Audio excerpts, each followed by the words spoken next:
진짜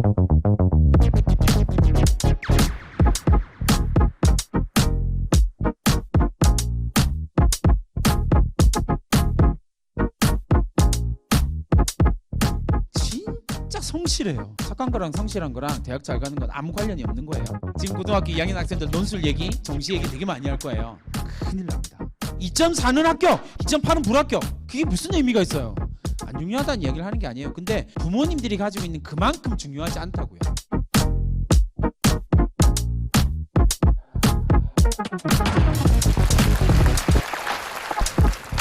네, 안녕하십니까. EBS 입시대표 강사 윤용구입니다. 네, 반갑습니다. 고향에 왔습니다. 네, 진짜 오래간만에 고향을 온 것 같아요. 물론 명절에도 왔습니다. 저희 처가가 부산 본가도 여기고 처가도 여기 건너서 고개 건너면 바로 처가라 장모님한테 연락을 못했습니다. 늦게 왔다가 늦게 바로 올라가야 돼서. 근데 어쨌든 부산을 왔습니다. 이런저런 이야기들을 좀 드릴 거고요. 조금 짧은 시간이긴 하니까 최선을 다해서 많은 정보들을 전달하기 위해서 노력할 테니까 잘 적으시고, 또 이제 방송이기 때문에 하지 못하는 이야기들도 좀 많이 있거든요. 근데 그건 최대한 제가 많이 녹여서 말씀을 드리도록 하겠습니다. 입시에 대한 이야기를 하면서 여러 가지 고민들이 좀 많습니다. 근데 어쨌든 말씀을 드릴 때 제일 중요한 건 몇 가지가 있어서 한번 짚고 넘어가 볼게요. 잘 들으세요. 자, 우리가 살아가는 교육 체계 안에서는 조금 독특한, 사실은 제가 생각하기엔 개인적으로 조금 심각한 문제점이 하나 있긴 있어요. 왜냐하면 그 고등학생이 어떤 고등학교에 있다고 하더라도 그 학생이 그 고등학교에서 공부 잘할 확률은 11%밖에 안 돼요. 1등급 4%, 2등급 7%. 그러니까 다른 말로 하면 89%, 90%에 달하는 대부분의 학생들이 공부 못한다는 소리를 듣고 있는 구조예요. 그러니까 구조 자체가 그런 거예요. 근데 아들내미 딸내미 왜 구박하세요? 사회 구조가 그런데, 그죠? 그 부분에 대한 이해를 좀 하셔야 입시라고 하는 게 선명하게 보여요. 넌 왜 공부를 이렇게 못하니? 는 답이 절대 아니거든요. 그러니까 그 부분에 대한 고민을 가지고 이제 좀 시작을 해보도록 하자고요. 제가 여기서 1시간 반 이렇게 이야기를 하더라도요, 부모님이 우와 우와 우와 이러다가 가실 거예요. 그 집에 가서는 또 까먹겠죠. 에빙하우스의 망각곡선에 의하면 1시간 이후에 절반 이상이 날아가거든요. 그리고 나중에 기억에 남는 건 뭐냐면, 윤중구라고 하는 되게 독특한 이름을 가지고 있는 인간이 강의는 잘하더라.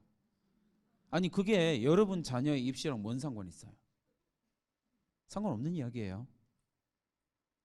오늘 이 자리는 매우 중요한 자리고, 이 강의를 듣고 난 이후에 인생을 바꾸는 학생들 제법 있거든요. 그 기회를 만들려면 이게 공부를 하는 게 되게 중요합니다. 그래야 알게 되거든요. 아는 만큼 보일 수밖에 없는 거니까. 그러면 부모님이 하셔야 될 건, 오늘 윤윤구가 와가지고 와 강의를 엄청 재밌게 하다 보면 시간이 이렇게 흘렀나 뭐 이런 생각을 드실 거예요. 근데 고개 끄덕끄덕거리고 난 다음에 집에 가서 하면 아무 도움 안 돼요. 아무 의미 없는 거예요. 하셔야 될 건 뭐냐면, 제가 요즘에 학부모님들한테 제일 강조드리는 거예요. 진짜? 강의 끝날 때 계속 갸우뚱? 제가 얘기하는 거 막 적으면서 갸우뚱? 진짜? 그리고 어떻게 하셔야 돼요? 집에 가서 찾아보셔야 돼요. 그게 뭐냐면 입시 공부예요. 그러면 대학이 뭐라고 이야기할 때마다 다 보여요. 아시겠죠? 그게 필요합니다. 고개 끄덕끄덕거리고 윤중구 강의 잘하는 애는 아무 의미 없어요. 왜냐하면 내 자녀의 입시 문제거든요. 내 자녀의 입시에 관한 이야기는 제가 아까 장 학사님하고 이야기랑 좀 다른 이야기를 합니다. 아무도 믿지 마십시오. 교육청, 교육부, 정부, 언론, 학원 믿지 마십시오. 윤중구 믿지 마세요. 옆집 사람은, 옆집 좋은 대학 보낸 옆집 아줌마의 이야기는 절대 믿으면 안 됩니다. 이거는 입시를 망하는 이유거든요. 어디서 들었다, 안 됩니다. 들은 걸로 성공할 수 있는 사회가 아니에요. 무조건 공부하셔야 돼요. 그래야 저게 들립니다. 저게 들리면 성공을 하는 거거든요.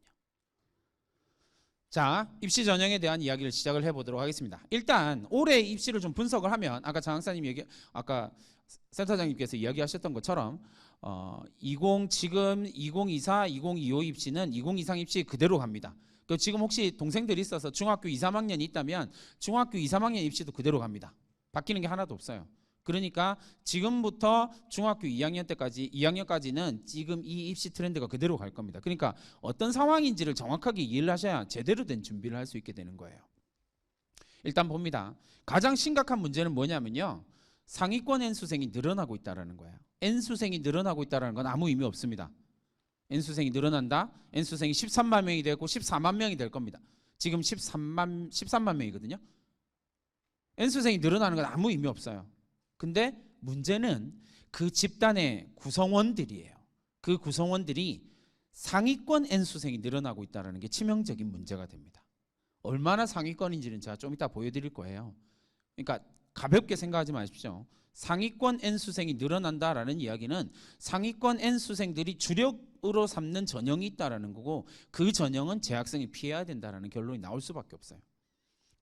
지금 밑에 보이는 상위권 N수생이 늘어난다라는 이유는 여러 가지가 있는데 서울에 있는 선호 15개 대학을 기준으로 정시 비율이 40%까지 증가했다. 약대 학부로 선발한다. 공통선택 과목이나 통합형 수능을 본다. 개화학과가 증가하고 있다라고 하는 건 지금 고3들까지는 이게 다 변수였어요. 어떤 식으로 영향을 미칠지 모르는 거였거든요. 근데 지금 고등학교 2학년부터는 이게 전부 다 상수입니다.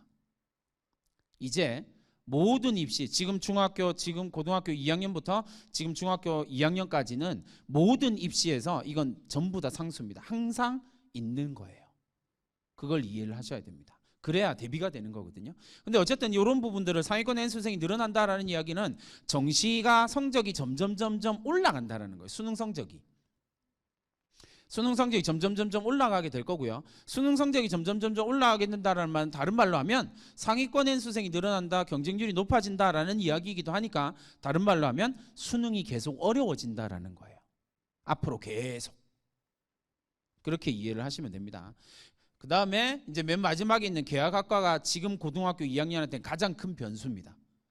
개화학과는 부모님들이 뭐 이렇게 들으셨는지 모르겠지만 그 학과에 가면 그 회사에 취직이 되는 학과거든요. 대학과 기업이 연계해서 만든 학과예요. 그 학과가 올해는 570명 정도의 규모인데 내년에는 대학이 확 늘리기로 했거든요. 정부 지원을 받아서 1000명 단위가 됩니다. 그럼 상위권 학생들 사이에서 어마어마한 직업 변동이 일어나게 되는 거거든요. 그래서 그게 1000명으로 늘어나게 되면서 조금 큰 변수가 될 것이다 라는 걸 이해해 두시면 되겠고요. 그 다음에 학생부 교과 전형 신설 및 확대라는 이야기까지를 정리를 하면 전체적인 입시 트렌드는 좀 이해가 되실 거예요. 이렇게 생각을 하고 하나씩 뜯어보도록 하겠습니다. 일단 대입 전형에 대해서 이야기를 하면서 제일 중요한 거 생각해 봅시다. 대학은요 1번 어떤 학생을 선발하려고 할까요? 답을 보여드렸네요. 네, 한번 해볼까요? 어떤 학생을 선발한다고요? 네. 이제 그 다음부터 부모님들이 잘 생각해 보세요. 학생 여러분들도 한번 생각해 보세요. 내가 회사 사장입니다. 어떤 직원을 뽑고 싶을까요? 네, 일 잘하고 말 잘 듣고 막 이렇게 나옵니다. 말 잘 듣는 직원을 뽑진 않습니다. 요즘에는 말 잘 안 듣는 직원을 뽑죠. 왜요? 그런 직원들이 창의성이 뛰어나거든요. 톡톡 튀일 수밖에 없거든요. 그러니까 복지도 잘해주고 막 그러는 거잖아요. 마음에는 안 들지만 난 정말 잘해줄게 막 이러는 거거든요. 그럼 생각해 보세요. 마음에는 안 들지만 네가 능력이 있으니까 내가 뽑을 거야. 이게 기업가의 입장이고 사장의 입장이기도 하죠. 대학도 마찬가지예요. 대학도 선발하려고 하는 학생의 포커스는 뭐냐면 다른 건 모르겠고 네가 우수하면 돼. 그럼 내가 뽑아줄게. 근데 여기서 하나의 문제점이 뭐냐면 이 우수라고 하는 단어가 사람마다 다르다라는 게 문제예요. 이게 부모님 대부분의 사람들이 이 우수라고 하는 단어를 자꾸 객관적이라는 단어로 생각을 하거든요. 객관적이라고 생각을 하거든요. 내가 생각하는 우수함을 다른 사람도 우수하다고 생각할 거야라고 보편적으로 자꾸 생각하는 경향이 매우 강해요. 근데 여기서부터 완전히 깨지는 거예요. 왜냐하면 우수라고 하는 단어는 지극히 주관적인 단어거든요. 사람마다 다 달라요. 다른 말로 하면 우수라는 단어는 대학마다 다 달라요. 제가 학생들을 진짜 많이 지도합니다. 저희 학교 학생들, 저희 학교의 입결은 지금 뭐 날아다니고 있거든요. 제가 학교에서 진학 지도하는 프로그램을 맡기 시작하면서 입결이 막 날아다니고 있거든요. 근데 그렇게 지도하면서 상담을 할 때 제일 많이 듣는 말이 뭐냐면, 아 선생님, 저희 아들은요, 저희 딸은요 착해요, 진짜 착한데요, 대학원을 잘 갈 수 있겠죠? 진짜 성실해요, 대학을 잘 갈 수 있겠죠? 라고 묻습니다. 포인트가 다르죠. 착한 거랑 성실한 거랑 대학 잘 가는 건 아무 관련이 없는 거예요. 우리가 착하고 성실하면 대학을 잘 간다라고 생각하면 서울대 학생들이 제일 착하고 제일 성실해야 되거든요. 근데 이건 말이 안 되잖아요. 그러니까 부모님들이 생각할 때 내가 생각하는 우수함을 밀면 안 돼요. 절대. 이런 학생들, 이런 학부모를 진짜 많이 만나거든요. 그런데 그렇게 생각하는 학생, 학부모는 꼭 입시에서 실패를 맛봅니다. 왜냐하면 대학은 대학이 생각하는 우수함으로 뽑거든요. 그러니까 우리가 관심을 가져야 될 건 뭐냐면 이 상황에서 대학이 뭐라고 얘기하는지를 보셔야 돼요. 언론에서 이야기를 하는 거, 학원에서 이야기를 하는 거랑 대학에서 이야기하는 거 완전 다르거든요. 그러니까 대학에서 뭐라고 하는지를 뽑는 건 대학이 뽑는 거예요. 언론이 뽑는 거 아니고 학원이 뽑는 거 아니에요. 그러니까 대학이 뭐라고 하는지를 이해를 하셔야 돼요. 나 진짜 똑똑해요, 주장해봐야 대학이 똑똑한 학생 안 뽑겠다 그러면 그 학생은 떨어지는 거예요. 나의 우수함을 주장하는 게 아니에요. 대학이 생각하는 우수함을 준비해 가는 거죠. 이걸 이해해야 입시가 완전히 달라지게 되는 거예요. 어쨌든 대학을 간다라고 이야기를 하면 대학이 생각하는 우수함은 고민하실 필요 없어요. 좀 복잡한 이야기를 한 것 같긴 하지만 고민하실 필요 없습니다. 지금 고등학교 1학년, 2학년 학생들은요, 대학을 가는 방법이 4가지밖에 없어요. 뭐 복잡할 게 뭐 있어요? 어려울 거 없습니다. 왜냐하면 길이 4가지밖에 없거든요.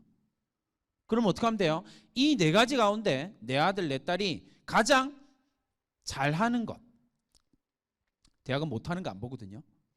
잘하는 것 봅니다. 강점을 키워주시는 게 필요해요. 자, 그러면 대학을 가는 방법이 4가지입니다.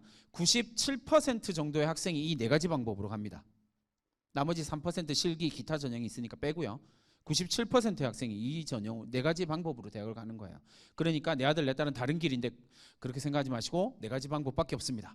그런데 왼쪽에 부모님들이 보시기에 있는 왼쪽에 2가지, 수능, 내신이라고 이야기를 하는 건 공통점이 하나 있어요. 이게 뭐냐면 객관식 능력이라는 거예요. 그러니까 대학이 우수하다라고 이야기를 하는 여러 가지 영역 가운데에서 왼쪽에 있는 2가지는 뭘 보는 거냐면 객관식 능력이 얼마나 뛰어나냐라는 거예요. 그것만 측정하겠다라는 거예요. 왜요? 성적 순으로 줄 세우는 거거든요. 맞죠? 그러니까 얘는 성적이 뛰어난 학생을 뽑는 거예요. 객관식 능력이 탁월한 학생을 뽑는 거예요. 근데 여기는 문제점이 하나 있다고 했죠. 뭐냐면 객관식 능력이 뛰어난 학생은 11%밖에 안 된다 그랬죠. 이해되셨죠? 그러니까 이 문제점이 하나 있는 거예요. 게다가 객관식 능력은 부모님이 키워줄 수가 없어요. 이 심각한 문제를 인지하지 못하면 부모님이 자녀들한테 무슨 말을 하냐면 공부해라는 말을 해요. 내가 이 아이의 객관식 능력을 키워줄 수 있다라고 생각하시거든요. 이게 입시를 망치는 1번이에요. 저 인간 이상한 소리 한다, 그죠? 그럼 어떡하라는 거야? 진짜예요. 왜냐하면 공부해라는 말은 이 아이가 공부를 하고 있다는 말이에요? 안 하고 있다는 말이에요? 안 하고 있다는 이야기잖아요. 그러면 이 아이가 이미 공부를 안 하고 있다는 건 자기 주도성이 없다라는 이야기예요. 그러니까 이 아이는 객관식 성적이 더 이상 오를 가능성이 없는 아이예요, 이미. 근데 부모님이 거기다 대놓고 공부해라고 이야기를 하면 이 아이가 진짜 막 천성이 너무 착해가지고 엄마 아빠 제가 진짜 잘못했어요, 나 진짜 이제 들어가서 공부할게요, 그러겠다, 그죠? 아, 그런 학생이면 이미 공부해라는 말을 안 했겠죠. 그렇죠? 뭐라고 그래요? 공부해! 내가 알아서 한다고! 신경가! 콱!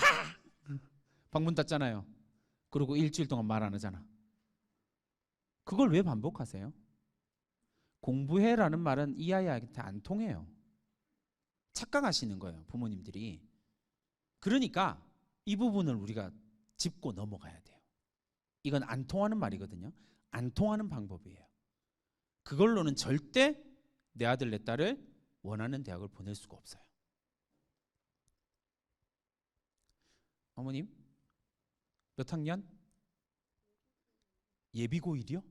예비 고1도 있군. 예비 고2 2학년. 네. 공부하란 말 많이 하시죠? 네. 그럴 수밖에 없죠. 어느 대학 보내고 싶으세요? 저 위에 천국으로 보내고 싶답니다. 저 위에 보내고 싶대요. 부모님들 이건 당연한 욕망이에요. 전 이 욕망에 대해서 뭐라 할 생각 없거든요. 21세기 자본주의가 낳아놓은 욕망이니까 부모는 당연히 그 욕망을 가질 수밖에 없어요. 다만 문제는 그 욕망을 실현시킬 수 있는 방법이 어떤 거냐를 고민하지 않으면 최종적으로 우리가 얘기할 수 있는 말은 공부하지 않았으니까 공부해라는 말밖에 없어요. 근데 이건 이 아이를 성장시키고 발전시키고 좋은 대학을 보낼 수 없는 방법이거든요. 얼마 전에 저희 학교에 고등학교 2학년 학생이 진짜 막 맨날 죽을 상을 짓고 있는 아이거든요. 딸내미가 아주 그냥 인생 모든 슬픔을 다 짊어지고 괴로운 삶을 살아가는 그 아이가 진짜 해맑은 얼굴로 막 뛰어다니는 거예요, 교실을.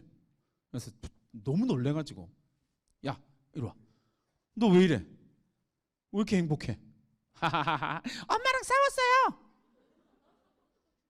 아니 엄마랑 싸웠는데 왜? 한 달 동안 말 안 걸어요. 자, 이 상황이 생겼어요. 누가 손해예요? 네, 부모가 손해예요. 방법이 틀렸다라는 사실을 인지하셔야 돼요. 제일 하책 최하책으로 지금 아이를 괴롭히고 있는 거예요. 내 기분이 안 좋다고. 학생아 고개 끈덕끈덕거리지 말아줘. 이해되셨죠? 그러니까 방법을 찾아보자고요. 왼쪽은 무조건 객관식 능력입니다. 생각해 보세요. 이 객관식 능력이다라고 이야기를 하는 건 이 아이가 고민하지 않으면 답이 안 나와요. 시험은 이놈이 치지 내가 치는 게 아니에요. 부모님들 보면 꼭 부모님들이 시험 치는 것 같더라고요. 몇 년 전에 한양대학교 논술이 이제 어려우니까 코로나 전에 한양대학교 논술이 되게 어려우니까 이 한양대학교 이과 논술을 대학에서 설명해 주기 위해서 전국에 공문 뿌려가지고 한 200분의 학생 학부모를 초청해서 한양대 100주년 기념관에서 이렇게 논술 해설 강의를 한 적이 있어요. 그러니까 저도 이제 가서 이렇게 쳐다봤거든요. 뭐라고 얘기하나 이러면서 이야 200명의 학생과 200명의 학부모가 와 있는데 진짜 너무 열심히 듣는 거예요. 미적분 문제 막 있잖아요. 그걸 학부모님들이, 학생들은 다 자고 있고 시험을 누가 치는지 모르겠어요. 그게 부모님 마음이죠. 방법이 잘못된 거라고요. 진짜 방법이 잘못됐는지 한번 봅시다. 부모님들 요거 해볼까요? 지금 고등학교 1학년 2학년이니까 내신 잘 생각해 보세요. 부모님들 내 아들 내 딸은 언제부터 학원을 다니기 시작했을까요? 대충 초등학교 4학년이에요. 왜냐하면 1, 2, 3학년까지는 천재인 줄 알았거든요. 맞죠? 영재, 천재 막 세상에서 제일 똑똑한 아이 막 이러고 있다가 4학년 때 수학 시험지가 100점이 아닌 수학 시험지를 처음 받아봐요. 그때부터 이제 큰일 났다. 얘가 천재가 아니구나. 영재구나. 이런 생각을 하고 4학년부터 보내요. 대부분의 부모들이요. 4학년, 5학년, 6학년, 1학년, 2학년, 3학년 그리고 고등학교 1학년, 2학년 8년 보냈어요. 평균적으로 잡아서 30만 원 학원비 1년에 360만 원에 8년이면 3천만 원이에요. 아들내미 딸내미 학원비 3천만 원을 들여가지고 지난 내신 성적이 나온 거예요. 수학 그 내신 성적 5등급짜리가 3천만 원짜리예요. 여기서 질문, 그놈은 공부를 하는 걸까요? 안 하는 걸까요? 안 해요. 죄송한 이야기지만 안 해요. 한다면 절대 그 성적이 나올 수가 없어요. 그러고 있는데 부모님들은 뭐 하는 거예요? 아, 내 아들 내 딸이 공부를 안 하는 게 아니라 이 학원이 잘못된 거야. 이 과외 선생이 잘못된 거야. 왜 이러세요? 아니에요. 그 학원 다니고 1등급 받는 애들이 있어요. 당연한 거잖아요. 그 학원에 1등급 받는 애가 있고 5등급 받는 애가 있어요. 다른 말로 하면요, 그 학원은 변수가 아니에요. 그 학원이 문제가 아니라고요. 변수가 아니라고요. 그놈이 공부하냐 안 하냐의 문제인 거예요. 객관식 능력이요. 그 부분을 좀 이해를 해주셔야 돼요. 그래야 제대로 된 준비를 할 수가 있는 거거든요. 자, 그 다음에 논술은, 여기 나와 있는 논술은 뺍니다. 논술은 재학생이 고민할, 지금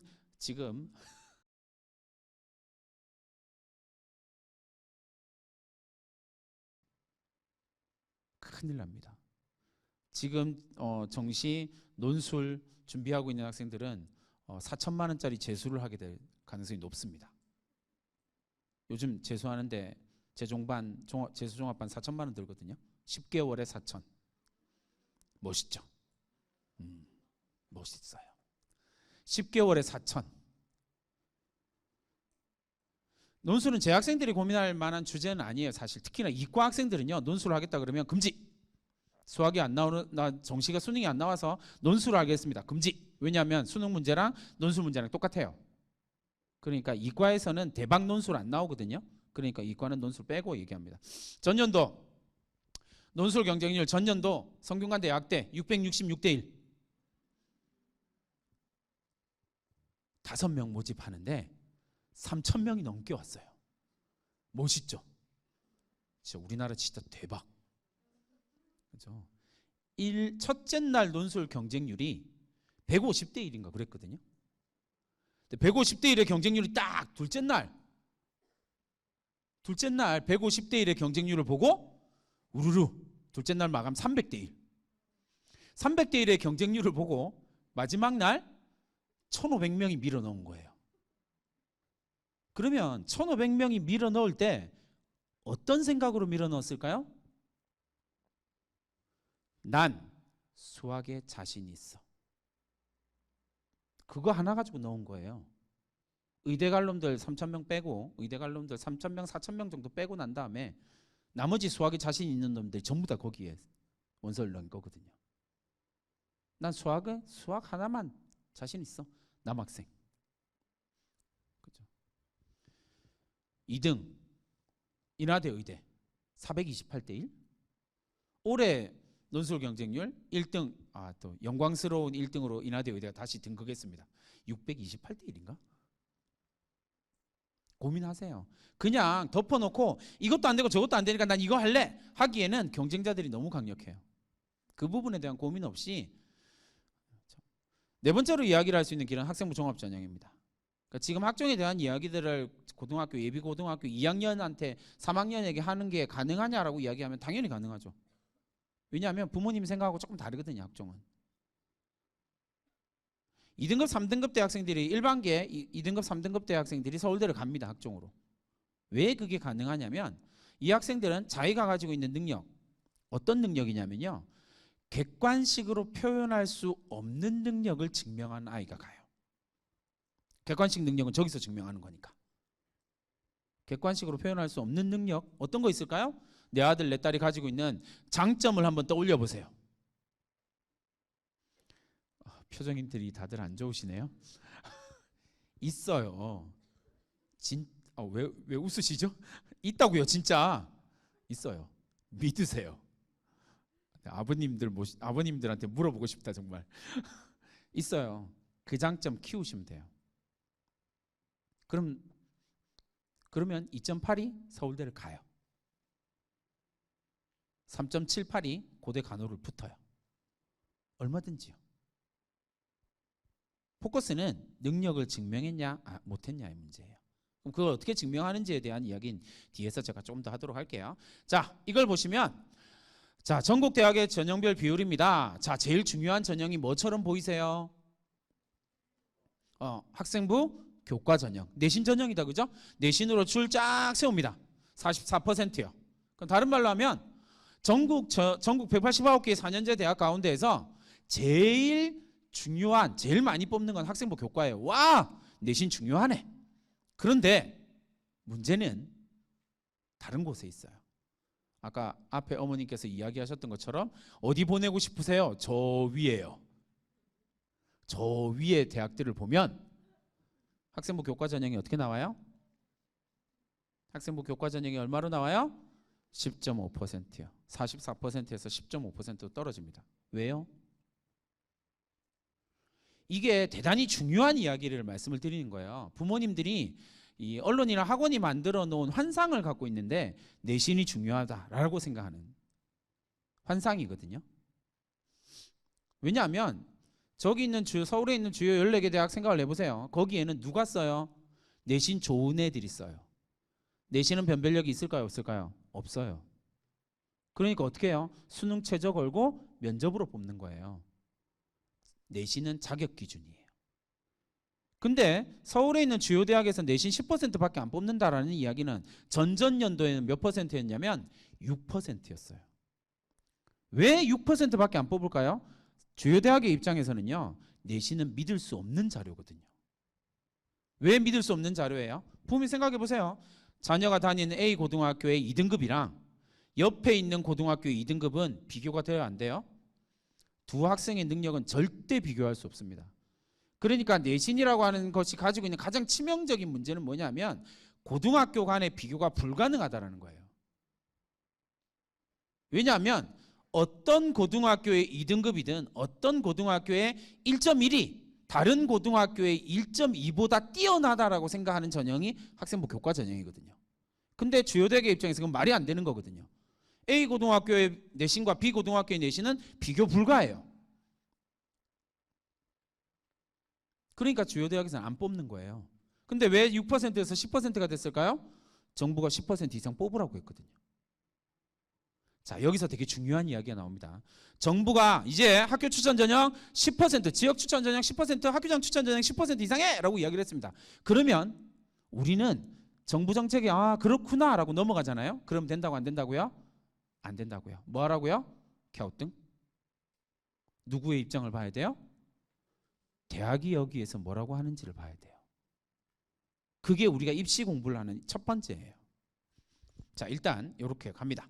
자, 그렇게 생각하고 나면 전체적으로 봤을 때는 학생부 교과 전형이 이렇다라는 거 보여주고 있고요. 그 다음에 학생부 종합 전형, 학생부 교과 정시 전형이 수능 전형 39%, 40% 선에 딱 묶여 있어요.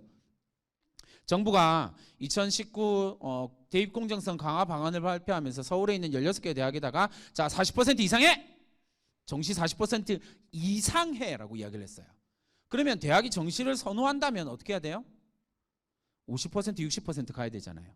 어떤 대학도 그렇게 가지 않습니다. 왜요? 선호하지 않거든요. 서울대 40.0, 연대 40.2 뭐 이런 식으로 가요. 그러니까 이런 것들에 대한 이해가 좀 있어야만 제대로 된 것들을 분석해낼 수가 있게 되는 거예요.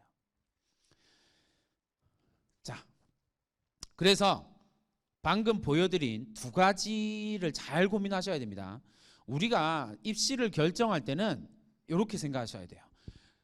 내가 지방에 있는 부산에 있다라고 생각하면 대학을 보낼 수 있는 방법은 무조건 투트랙입니다. 전략적으로 준비할 수 있는 방법은 두 가지의 패턴으로 봐야 되거든요. 하나는 서울에 있는 주요 대학을 보내기 위한 방향이에요. 이때는 수시가 저렇고 정시가 저렇습니다. 근데 반면에 지방에 있는 거점 공립대를 목표로 하겠다. 비수도권, 부산 지역, 경남 지역, 경북 지역에 있는 대학을 목표로 하겠다라고 생각하면 뭐가 더 중요해요? 수시가 압도적으로 중요합니다. 왜냐하면 정시로 잘 안 뽑거든요. 이 부분을 이해를 하셔야 됩니다. 똑같은 학종이라고 하더라도 서울에 있는 주요 대학의 학종에서 뽑는 유형과 지방의 거점 공립대들이 뽑는 유형은 완전히 달라요. 그러니까 이 부분을 이해를 하시고 준비를 하셔야 돼요. 투트랙으로 가는데 나의 아들 내 딸은 어떤 트랙으로 갈까? 어떤 트랙을 주력으로 갈까? 이걸 포커스로 정해 놓으셔야 돼요. 그래야 준비가 되거든요. 제대로 알아야 제대로 준비가 되는 겁니다. 이렇게 생각하시면 되겠습니다. 자, 그러면 중앙대 한번 볼게요. 중앙대 보시면 교과가 확실하게 적다라는 게 보이시죠? 보이시죠? 400명, 그 다음에 학종 1200명, 논술, 정시. 그러니까 중앙대의 주력 전형, 서울에 있는 주요 대학의 주력 전형은 학종, 정시 두 가지인 거예요. 대부분의 대학이 다 이렇거든요. 그 다음에 부산대 한번 봅시다. 부산대를 보니까 주력 전형이 뭐예요? 교과, 수능. 부산대는 조금 독특한 케이스죠. 지방 거점 국립대 치고도 되게 독특한 케이스예요. 그래서 교과, 수능. 그 다음에 동아대학교 보면 교과, 종합. 여기 보이시죠? 정시. 이렇게 가는 겁니다. 그러니까 트랙 자체가 다르다라는 걸 조금 이해를 해야 제대로 된 준비를 할 수 있다라고 하는 걸 전체적으로 생각을 해보시면 이렇게 될 거고요. 이제 하나씩 뜯어 드릴게요. 뜯어서 핵심적인 내용을 이야기를 해드리도록 하겠습니다. 말이 조금 빨라지겠군요. 학생부 교과 전형입니다. 중요한 거 딱 여기 학생부 교과 전형은 사실 쓸 수 있는 학생이 그렇게 많지 않아요. 맞죠? 왜냐하면 서울에 있는 주요 대학을 간다라고 이야기를 하면 1점대 내신이 나와야 되거든요. 근데 개별 고등학교에서 1점대 내신이 나오는 학생이 그렇게 많지 않아요. 자, 그런데 포커스. 정부가 10% 이상 뽑아라고 이야기를 했단 말이에요. 근데 대학이 뭐라고 했냐면 대학이 이걸 하고 있는 거예요. 뭐라고 돼 있어요? 서류 30%. 경희대학교 서류 30%, 고대 서류, 동국대 서류, 성균관대학교 정성평가. 그러니까 이 말이 뭐냐면 서류다라고 이야기를 하는 학생부 교과 전형 내신으로 70%를 보고 1단계 선발해서 그 다음에 2단계에서 학생부 종합 전형으로 뽑겠다라는 거예요. 저기 서류는 전부 다 학생부거든요. 그러니까 가장 대표적인 대학인 경희대학교를 보면 경희대학은 지역균형 70% 내신이에요. 내신 70%를 보는데 그중에 출결이랑 봉사가 14% 빠지니까 내신은 56%만 보는 거예요. 그 다음에 뭘로 봐요? 서류 30%. 교과 종합평가라는 이름이에요. 교과 종합평가예요. 이게 서울에 있는 주요 대학에서 학생들을 학생부 교과 전형으로 선발하게 되는 방식이에요. 이걸 이해해야 정확하게 학생부 교과 전형이 보이게 돼요. 근데 문제는 뭐냐면요. 이런 거예요. 여기 보시면 서류 20%가 있잖아요. 학교장 추천으로 80%, 내신 성적으로 80% 봅니다. 그 다음에 서류 20%를 보여요. 그럼 이제 개별 고등학교를 한번 생각해 보자고요. 개별 고등학교에서 학교장 추천으로 고대를 받는다라고 생각하면 부산에 있는 일반계 고등학교를 생각하면 대략 1.5에서 끊어집니다. 학교장 추천을 받을 수 있는 학생이. 그러면 1.5에서 끊어진 학생들이 전국에서 모이는 거예요. 내신은 변별력이 있어요, 없어요? 없어요. 뭘로 뽑아요? 서류로요. 학종으로요. 그러니까 학생부 교과 전형이 늘어난 게 아니라 새로운 학종이 생긴 거예요. 내신 성적을 정량적으로 자격 기준으로 보는 학종이 생긴 거예요. 그렇게 이해를 하셔야 돼요. 그래야 제대로 보이기 시작하는 거거든요. 이건 나중에 결과도 같이 보여드릴 거예요. 그 부분에 대한 이해가 있어야만 우리가 제대로 된 걸 준비를 할 수 있다는 겁니다. 근데 2023년 그러니까 전전년도 2022년에 이건 고대랑 동국대만 했어요. 고대, 동국대, 성균관대학교는 정성평가 20% 그대로 반영하고 있으니까 고대, 동국대, 성균관대학교 3개 대학이었거든요. 근데 작년에 건대, 경희대가 합류했고요. 지금 고등학교 2학년 학생들이 내년에 4월 달에 이제 최종적인 입학 전형이 발표될 때 중대, 외대가 합류할 가능성이 매우 높아요. 준비하고 있거든요. 그리고 고등학교 1학년들이 갈 때쯤 되면 대부분의 서울에 있는 주요 대학의 학생부 교과 전형에서 서류가 다 반영이 될 거예요. 시립대, 한양대, 지금까지의 대학 성향을 보면 시립대, 한양대, 연세대 3개 대학 빼고요. 나머지 대학은 이런 방향으로 갈 거거든요. 이게 근데 완전 생뚱맞은 이야기를 하고 있는 게 아닌 게 이 서류 20% 학교장 추천의 서류 20%다라고 이야기를 하는 게 부모님들이 정말 생뚱맞은 게 아니라 사실은 부모님들이 잘 알고 있는 거예요. 이게 뭐냐면 지금까지 서울대 직윤이 이렇게 했어요. 서울대 직윤 스타일이거든요. 그러니까 교과를 늘려라 라고 정부가 이야기를 하고 나니까 이거 어떡하지? 고민하던 대학이 방법을 찾은 거예요. 그래, 서울대 직윤 스타일로 가자. 근데 다만 차이점 뭐예요? 서울대 직윤은 완전히 학종이고요. 내신 성적 제한이 없잖아요. 학교에서 추천하는 거. 근데 학교에서 추천할 때 어떤 학생 추천해요? 1번 잘생긴 학생, 예쁜 학생, 날씬한 학생, 성격 좋은 학생, 착한 학생, 성실한 학생, 그런 학생 추천하면 고발당하겠죠. 그러니까 누구 추천해요? 내신 성적 좋은 아이들이요. 그러니까 서울대는 이걸 학종이라고 명시하고 고등학교가 내신을 반영하도록 만든 거고요. 여기는 아예 그냥 우리가 내신을 볼게 라고 못 박아버린 거예요. 그 차이만 있지 그냥 직윤이에요. 그렇게 생각하시면 돼요. 근데 다만 조금 더 차이가 있긴 해요. 그 차이는 좀 이따 성적을 보면서 말씀드릴게요. 자, 그리고 지방에 있는 대학을 살펴보니까 부산대 같은 경우는 보이시죠? 학생부 100%에 교과 성적 80% 그리고 학업 역량 평가 20%. 저거 정성적인 평가입니다. 그러니까 부산대는 발빠르게 교과 평가를 도입한 거예요. 그 다음에 경북대 같은 경우도 마찬가지죠. 지방 거점 공립대들이 이런 방향으로 가고 있다. 왜냐하면 그래야 지역에 있는 고등학생들이 고등학교 생활 제대로 하거든요. 근데 그걸 견제하기 위한 방법이다라고 하는 걸 이해를 해주시면 되겠고, 저건 점점 확대될 겁니다. 어쩔 수 없어요. 그걸 좀 이해를 해주시고, 그래서 고등학교 생활 제대로 하는 게 매우 필요하다라는 이야기 드리고요. 입결입니다. 한양대학교 학생부 교과 전형으로 합격한 학생들의 입결입니다. 다른 건 보실 필요 없고요. 여기 한번 봅시다. 한양대학교 파이낸스 경영입니다. 파이낸스 경영이 70% 것이니까 한양대학교 합격한 10명의 학생 가운데서 7번째 학생의 내신이에요. 얼마? 1.36. 기억해 두세요. 파이낸스 경영은 다이아몬드 학과입니다. 한양대학교 부속고등학교. 파이낸스 경영은 다이아몬드 학과입니다. 등록금 제로. 4천만 원짜리. 내 아들 내 딸이 4천만 원을 버는 방법 간단합니다. 1.36이면 됩니다. 고등학교 전체에서 2등급 한 5과목? 쉽다 그죠? 그게 4천만 원짜리라는 이야기예요. 여기에 보시고 그 다음에 두 번째 70% 컷으로 보니까 여기 기계공학부 1.33. 도대체 이런 놈은 어디에 있을까요? 그렇죠. 분명히 내 아들 내 딸은 아닌데 그죠? 고대입니다. 이제 비슷한 과를 한번 볼게요. 경영학과예요. 얼마? 이상하죠? 아까 제가 기억해 놓은 숫자 다시 해봅니다. 파이낸스 경영 얼마라고요? 1.36. 고대가 낮죠? 기계공학과로 갑니다. 기계공학과 얼마요? 1.68. 그러니까 분명히 한양대하고 고대를 비교했더니 한양대 입결이 높게 나타나요. 왜요? 아까 보여드렸잖아요. 서류 20%. 서류 20%가 이렇게 힘을 발휘하는 거예요. 가장 충격적인 거 하나 있겠죠, 여기? 요거.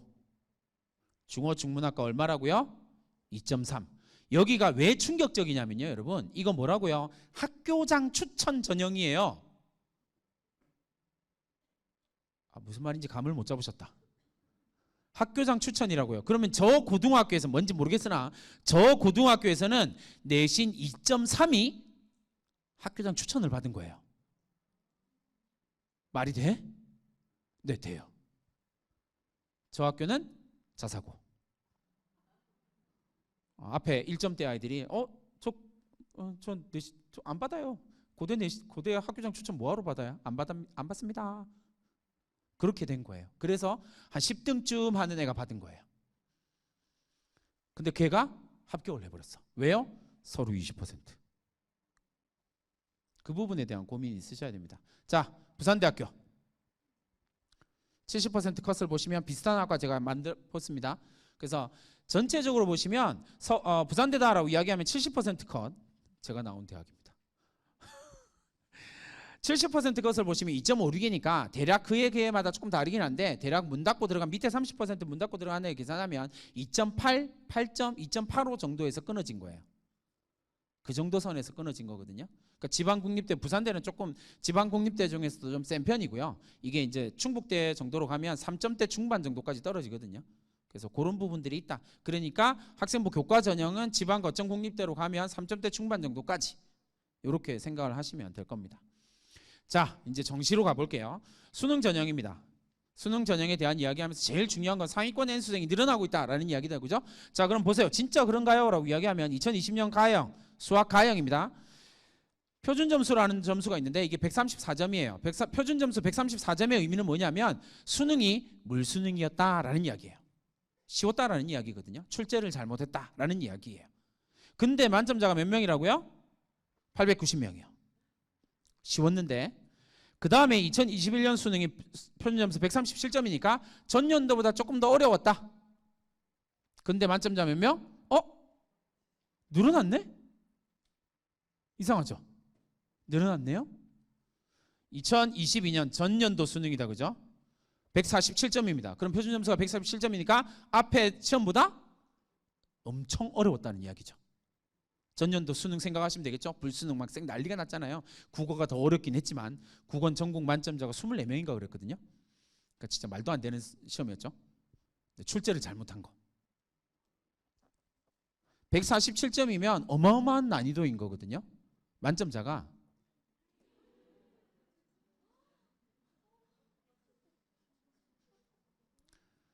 큰일 났죠. 이번 수능 되게 어려웠습니다. 이번 수학 수능도 좀 어려웠거든요. 어떤 모 기관에서 나온 데이터를 보니까 이제 저는 어쨌든 전수 학생들의 데이터 받을 수 있는 게 한계가 있지만 입시기관들은 데이터를 많이 받고 있으니까 거기에 이렇게 데이터를 쭉 찾아보니까 올해 수학 확률과 통계 그리고 기하에서 정답률 제로 문제가 나왔더라고요. 그러니까 물론 제로로 한 명도 안 맞췄다는 이야기는 아니에요. 0%니까 대략 1%가 안 되는 비중으로 맞췄다라는 거죠.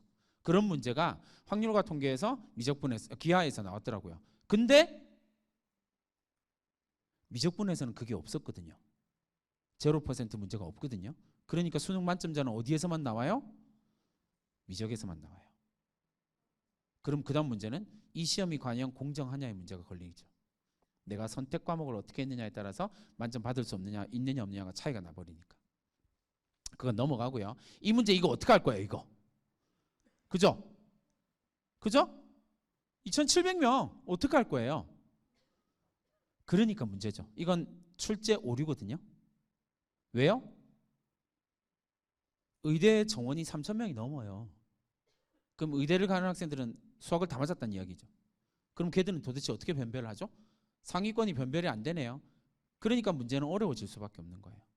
킬러 문항이라고 이야기라는 초고난이도 문제들이 나타날 수밖에 없는 상황이 만들어지는 거죠. 점점. 그 부분에 대한 고민들이 있어야 됩니다. 자, 안타까운 이야기입니다.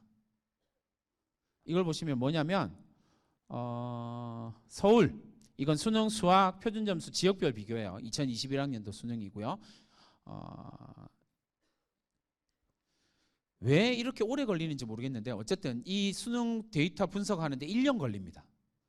그래서 전년도 2022 데이터를 지금 엄청 기다리고 있는데 2022 데이터가 수능 성적표 나오는 날이니까 다음 달에 12월 달에 나와요.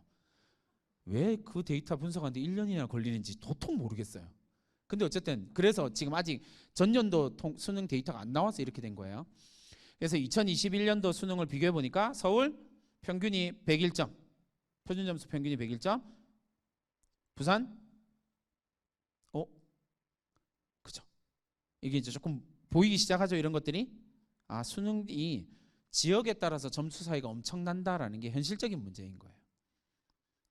공정하냐 마냐의 문제는 이미 물 건너간 거죠. 공정할 수 없는 게임인 거거든요. 이건. 그 부분에 대한 이해를 좀 해주시면 됩니다. 다만 전체적으로 봤을 때 우리가 고민해야 될 부분은 부산 지역이 국어가 좀 약하구나. 그리고 수학도 좀 서울에 비해서 밀리네 라고 하는 부분. 이런 것들을 좀 생각할 수는 있겠죠. 네. 자, 그 다음에 수능 표준점수의 평균을 재학생과 졸업생으로 나눠봤습니다. 진짜 상위권인가요? 상위권엔 수생이 늘어나나요? 라고 이야기하면 이렇게 됩니다. 밑에는 누구? 재학생 평균 34만 명 정도의 재학생, 위에는 13만 명의 재수생. 국어, 수학 표준점수 합계를 합치면 표준점수 20점 차이가 납니다. 표준점수 20점 차이가 어느 정도 수준이냐면 재수생들이 스카이라인을 쓴다라고 생각하면 재학생들이 건대라인에서 쓰고 있는 거예요. 그게 표준점수 20점 차이입니다. 그러니까 어마어마한 실력 차이가 나고 있다는 거죠. 현실적으로. 진짜로 그런가요? 라고 생각하면 등급분포를 보면 나오죠. 이건 재학생 등급분포입니다. 비율, 수학에서 재학생 등급 비율이고요. 이건 졸업생 비율입니다. 그러니까 상위권 재수생들이 많다라는 건 1, 2, 3 등급의 비중을 보면 딱 나오죠. 문제는 이놈들이거든요. 요 놈들의 비중이 아주 높기 때문에 현실적으로 1, 2, 3등급의 비중이 재수생이 높다라고 하는 걸 이해를 해주셔야 우리가 대비가 될 수 있는 거예요. 그렇게 해서 서울의 주요 대학, 서울에 있는 주요 12개 대학에서 정시로 간 학생들 중에서 N수생의 비율을 살펴보니까 대략 한 65%, 70%, 지금은 75%를 넘었거든요. 대략 한 75% 정도의 수준. 그러니까 100명 중에서 75명은 재수생, 25명만 재학생. 그래서 이제 모든 주요 대학에 가면 재수생이 N수생이 절반을 넘어요. N수생들이 4년 고등학교 다닌 애들이 절반이 넘는 사회를 살아가고 있는 거예요. 우리가 현실적으로는 되게 아픈 이야기죠. 그러니까 되게 단순하게 생각하면 지금 고등학교 2학년 학생들, 아까 손 들었죠? 되게 마음 아픈 예비 고3 학부모님 마음이 찢어지시죠? 근데 그 놈이, 답답한 놈이 뭐라고 그러냐면, 나 정시 파이터 할래. 갑자기 얘가 각성을 내가지고 뭐라고 그러냐면, 엄마 나 내신은 망했고 나 지금 나 수험생이 되고 돌아보니 나 내신 안 돼. 비교과 나 안 했어. 코로나 때문에 너무나 침대와 붙어서 생활하다 보니 그래서 난 정시밖에 답이 없는 것 같아. 이야기를 할 거예요. 막으셔야 돼요. 절대. 정시에서 성공하는 스타일은 딱 한 유형밖에 없다고 생각하시면 돼요. 진짜로요. 정시에서 성공하는 유형은 딱 한 유형밖에 없습니다. 세븐일레븐이라고 제가 부르거든요. 세븐일레븐. 편의점 가지 마시고요. 7시부터 11시까지 공부하는 학생. 그런 학생을 봤으면 좋겠죠? 네. 그래서 내 아들 내 딸이 정시에서 실패하는 거예요. 왜? 그렇게 공부를 안 하거든요. 이놈이 정시 파이터를 하겠다라고 이야기를 하면 그 정도는 공부를 해야 돼요. 왜요? 재수생이 그만큼 하고 있거든요. 재수생은 세븐일레븐이 아니고 612죠. 진짜예요. 재종반에 들어가서 저기 가면 재종반에 들어가 있는 학생들 다 그렇게 하거든요. 기숙사 문이 6시에 닫혀요. 거기서 다 쫓겨나요. 6시에. 그리고 12시에 열려요. 그러고 4천만 원. 거기서 뭐 하냐면요. 거기서 수능에서 한두 문제 더 맞추겠다고 4천만 원을 들여서 1년 동안 그 감옥 생활을 하는 거예요. 왜요? 수능에서 한 문제, 두 문제 때문에 떨어지거든요. 내가 수능에서 6개 틀렸어요? 그럼 의대를 못 가요. 그러면 이과에서 공부 못하는 애들이 모이는 서울대를 갈 수밖에 없거든요. 서울대 다니다 보니까 짜증이 나는 거야. 내가 왜 여기 있지? 에잇! 때려치워요.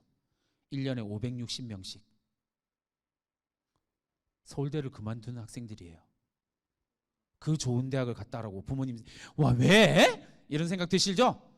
네, 그들은 거기에 만족하지 못하는 거예요. 자존심 상해서. 연대 500명, 고대 700명. 전전년도에 그만둔 한 해까지, 전전년도까지 한 해에 그만두던 아이들 대략 한 1600명 선이었거든요. 스카이에서. 근데 전년도에 그만둔 애가 1900명이에요. 더 늘어나고 있어요. 얘들 왜? 수능으로 턴하고 있거든요. 왜요? 수학을 너무 잘해요. 지금 수능은 수학만 잘하면 되거든요. 근데 수학을 너무 잘해요.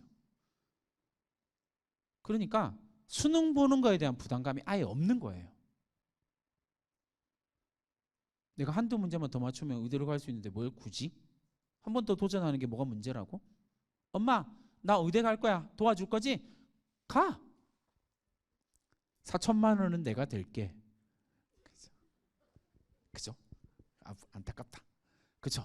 그 부분은 생각을 하셔야 돼요. 정시 파이터를 하겠다라고 하는 학생들이 세븐일레븐을 하면 사실 문제 없어요. 근데 지금까지 정시 파이터 하겠다라는 학생들 가운데 세븐일레븐을 본 적은 없거든요. 제가 수만 명을 만났을 거 아니에요. 본 적은 없어요. 어딘가에 전설적으로 존재를 하긴 하겠죠. 제가 본 최고의 학생들이 이런 학생들이에요. 어디 저기 지방에 있는 모 대학, 그렇죠? 충청도에 있는 모 대학에 갔는데 그 대학 맞은편이 논이거든요. 대학 정문이 있고 여기 도로가 있고 그 맞은편이 논이에요. 제가 거기를 쳐박았거든요. 너 갈 데 없으니까 거기 가. 자식 차가지고 거기 가서 돌을 닦고 올라오너라 이랬거든요. 딱 3개월 지나고 오더라고요. 선생님 이건 아닌 것 같아요. 그리고 죽을 만큼 공부를 시작합니다. 6, 12. 그리고 그 다음에 반수죠? 거의 반수죠? 고대를 갑니다. 내 아들이 내 딸이 그렇게 공부를 하겠다면 정신 맞아요. 안 된다가 아니에요. 그렇게 하겠다면 맞습니다. 근데 정시 파이터 하겠다라고 이야기를 하고 얘들은 공부를 안 해요. 왜요? 수능까지 아직 1년이나 남았어. 그 말은 뭐예요? 공부를 미뤄두는 거예요. 그냥 미뤄두는 거예요. 그리고 그 아이들이 하는 가장 충격적인 모순이 하나 있어요. 뭐냐면 아까 이렇게 상위권 연수생이 그렇게 많다 그랬잖아요. 그러니까 여기는 그냥 월드컵 정도라고 생각하시면 돼요. 지금 우리나라 선수들이 시작을 했나요? 몇 시에 시작한지 모르겠다. 어쨌든 월드컵이에요. 국가대표들이 막 뛰고 있는. 얘는 동네 조기축구에서 뛰다가 조기축구에서 축구 못한다고 벤치에 앉아있는 애예요. 걔가 지금 뭐라고 그러는 거예요? 저 월드컵 나가서 금메달 딸 거예요. 그 정도의 노력이라면요 3학년 내신을 극악무도하게 올리면 돼요. 그럼 무조건 가거든요. 자기를 증명하는 아이들은 가거든요. 이렇게 단순하게 생각하시면 돼요. 1학년 때 5등급이었어요. 2학년 때 6등급이었어요. 근데 3학년 때 갑자기 얘가 2등급이 됐어. 그러면 대학은 어떻게 평가하냐면 1학년, 2학년의 내신 버립니다. 의미가 없어요. 왜요? 이 학생은 어쨌든 2학년 말 3학년 때 정신을 바짝 차린 거잖아요. 고등학생이 자기의 인생을 바꾸겠다고 새로운 선택을 한 거예요. 그럼 어떻게 해요? 밑에 건 버려야죠. 안 봐요. 그리고 바꾼 것만 봐요. 그러니까 3등급이 붙는 거예요. 그런 노력을 하면 돼요. 근데 그게 안 됐다고 이상한 생각을 하니까 자꾸 이상한 짓을 하는 거예요. 비교과도 안 했고 할 필요 없어요. 대학은 비교과를 보는 게 아닌데 착각하시는 거예요. 그러니까 제대로 된 정보가 없으니까 이상한 행동들을 하니까 이상한 결론이 나오는 거예요. 그리고 난 정시 파이터 할래. 그러고 난 다음에 3월 모의고사 딱 보고 나면 어떤 일이 나오는지 아세요? 난 이번 생은 망한 것 같아. 왜 그런지 아세요? 지금 2학년 마지막 모의고사 11월 달에 보잖아요. 9월 달에 봤던 모의고사 생각해 보시면 집에 가서 의심스러움 찾아보세요. 2학년 학생들이 봤던 모의고사 오른쪽 끝에 보면 숫자가 있어요. 그 시험을 친 학생들의 숫자 24만 명. 수능은 몇 명이 본다고요? 50만 명이요. 근데 거기서 자기가 2등급을 받았대. 3학년 3월 딱 첫 번째 모의고사 가면 걔가 3등급으로 떨어지거든요. 왜냐하면 전국 모의고사 안 치고 있는 지역이 있으니까 걔들이 3월 달에 딱 나타나가지고 거기 강자들이 많거든요. 대략 한 14,000명, 15,000명 정도 되더라고요. 1등급 받는 애들이 그 지역에서. 그러면 15,000명이 들어오면 쫙 밀리거든요. 육모에 들어갑니다. 육모에 누가 들어와요? 재수생들이요. 7만 명이요. 작년에 9번 떨어지고 9번 수시에서 6번, 정시에서 3번 9번 떨어지고 막 피눈물을 흘리면서 내가 7만 명 또 밀려요. 고3들. 그리고 9월에는 반수생들이 들어옵니다. 15,000명에서 2만 명 사이요. 얘들은 어디 다니는 놈들이에요? 스카이, 성대, 서강대, 한양대 이러던 다니는 놈들이 나 수학 잘합니다. 한번 붙어볼까요? 이러고 2만 명이 들어와요. 그리고 수능에서 3만 명, 4만 명이 이유를 모르고 들어와요. 얘들의 정체를 모르겠어요. 아직. 1번 제가 무수히 노력하다가 찾았어요. 1번 수험생 할인을 노린 인간들. 얘들은 접수시키고 수능을 보러 오지 않습니다. 매년 수험생 할인을 노리는 학생들이 10% 정도 된다라고 추산하고 있어요. 왜냐하면 결시생이 10%거든요, 매년. 그런데 그중에서 이런저런 이유로 수능을 안 봐도 되는 애들이 있기 때문에 대략 한 7, 8% 정도가 수험생 할인을 노리는 거예요. 3만 원 내고 30만 원 혜택을 받으니까 똑똑한 선택을 한 거죠. 네 집 아들인지 혼란을 주고 우리 교육 통계에 혼란을 주고 있는 무리들. 그리고 나머지가 누구냐면 군인들이에요. 옛날에 산에서 공부하던 인간들. 이제 돌을 다 닦은 것 같다, 내려가라, 하산하라, 뭐 이런 애들. 요즘 군대에서 수능 공부하거든요. 전전년도 수능 만점자, 휴가 나온 군인. 얼마든지 그런 애들이 정시에 들어온다니까요. 그러니까 내 아들 내 딸이 대충 공부하고 그게 되겠냐고요. 절대. 서울대가 올해부터 방향을 좀 바꿨어요. 그 정부가 뭐라고 그랬냐면 40% 이상해! 라고 이야기를 했어요, 정시를. 그랬더니 서울대의 반응, 주요 대학교의 반응. 왜 이거 서울대를 왜 보여드리냐면 우리 아들 이야기 아닌데 알아요. 왜 그러세요? 왜냐하면 아닐 수밖에 없는 이유가 있어요. 왜요? 50만 명 중에서 서울대를 가는 애들은 3,500명밖에 안 되거든요.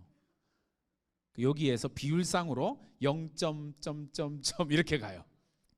그래서 왜 서울대를 말씀드리냐면 서울대가 뭔가를 하면 주요 대학들이 2, 3년 안에 따라가요. 비슷한 방향으로요. 서울대가 지금 뭘 하고 있냐면 이른바 정시 교과평가라고 하는 걸 하고 있어요. 올해부터 합니다. 올해 고3부터요. 그래서 올해 고3들 정시 다음에 성적표 나오고 원서 쓸 때 상위권에서는 대혼란이 일어날 수밖에 없거든요. 왜요? 어떻게 하냐면 자, 수능 성적으로 줄 세우는 거예요. 정시는 수능 성적으로 표준 점수 뭐 이렇게 계산해서 변환 표준 점수 이런 거 계산해서 수능 성적으로 쭉 줄 세우거든요. 근데 서울대가 올해부터 뭘 하기로 했냐면 정시 40%까지 늘어났으니까 이건 매우 불공평한 게임이야. 그러니까 우린 정시 교과평가를 도입한다. 그렇게 해서 1단계에서 수능 성적으로 2배수를 뽑습니다. 그리고 2단계에서 교과평가라는 걸 반영해요. 이 교과평가가 뭐냐면 학생부 종합전형을 축소한 거예요. 그래서 뭘 보냐면 너 어떤 과목 선택했니? 그 과목의 성취도 어때? 그리고 선생님이 뭐라고 했어? 라고 하는 세 가지만 보겠다라는 거예요. 자, 이제 여기서 문제가 하나 생깁니다. 어떤 문제예요? 나 정시파! 그래서 내신 버릿! 비교과 몰라! 수능 만점! 서울대 탈락. 이게 가능해지는 거예요. 올해 뭐 어떻게 될지 모르겠으나 일단 지금까지는 수능 만점자가 2명이거든요. 어떻게 될지는 모르겠으나 그렇게 되겠죠. 고등학교 생활 똑바로 하라는 신호를 정확하게 준 거예요. 서울대가. 그 부분에 대한 고민들을 하세요. 그건 이제 자꾸 다른 대학으로 확산될 거거든요. 근데 그 부분에 대한 고민이 좀 있으셔야 됩니다.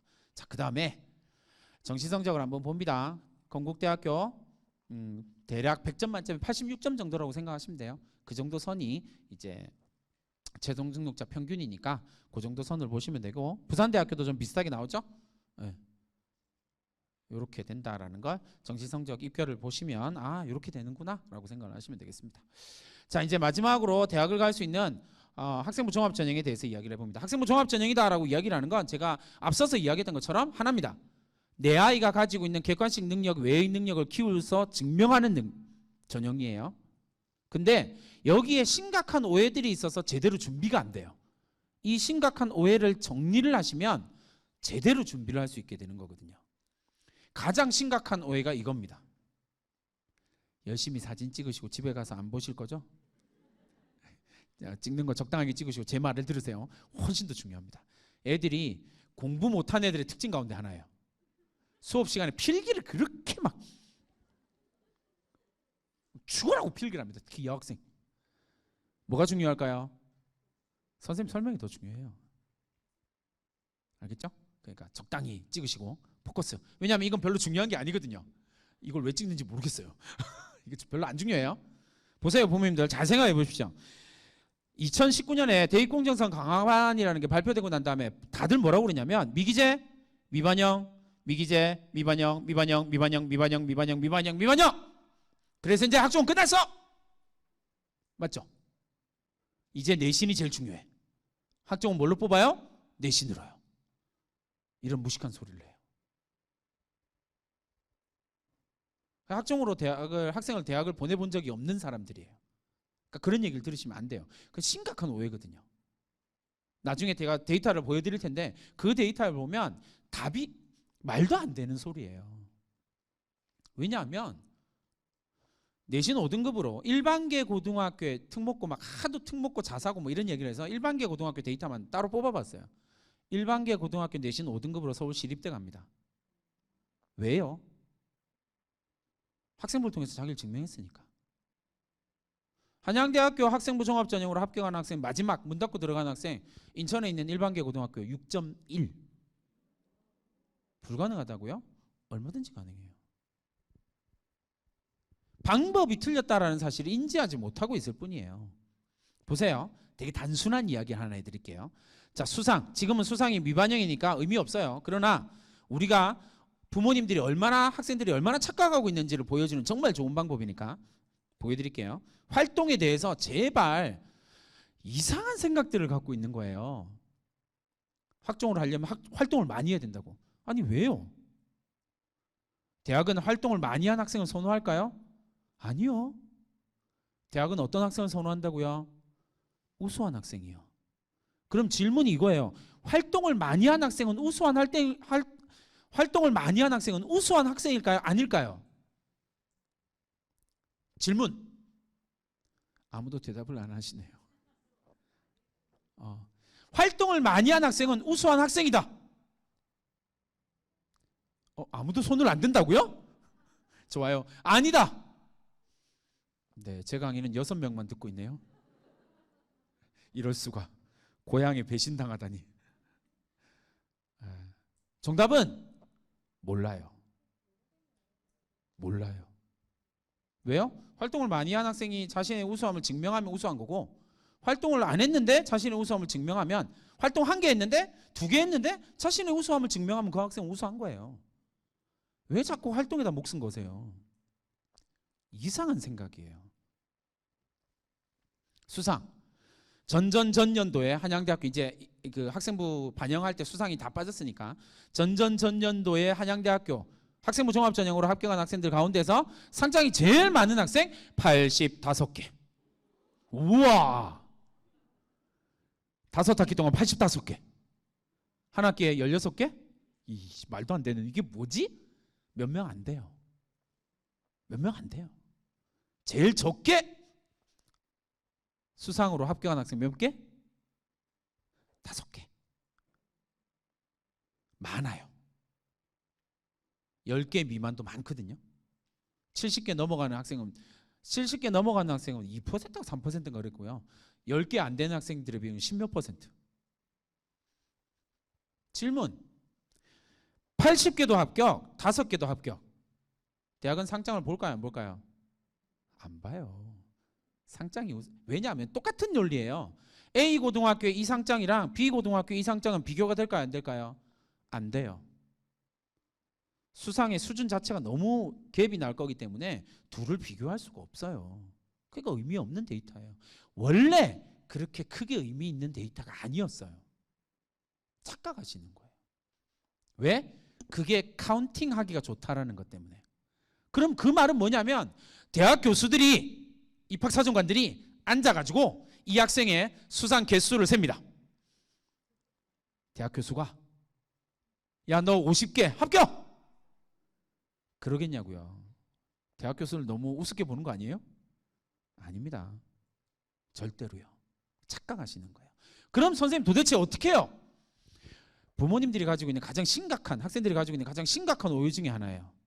내 아들이 고등학교 3년 동안 5개 학기 동안 3학년 2학기는 반영 안 되니까 5개 학기 동안 내 아들을 위해서 내 딸을 위해서 기록되는 학생부의 글자 수가 몇 자일까요? 아버님을 공격해 볼게요. 맨 앞에 아버님 몇 자일까요? 네, 그냥 찍으시는 거예요. 뒤에 아버님 500자. 네. 내 아들 내 딸을 위해서 5학기 동안 이 학생의 40명 정도의 선생님이 학생부 기록하는 거 40명 정도의 선생님이거든요. 40명 정도의 선생님이 내 아들 내 딸을 위해서 기록하는 글자 수는 27,000자예요. 그걸로 변별이 안 된다고요? 말도 안 되는 소리죠. 1학년 학생들, 예비 고2 학생들 27,000자가 그대로 살아있는 거예요. 지금 예비 고3 학생들 대략 한 17,000자 정도 남았어요. 얼마든지 바꿀 수 있다니까요. 지금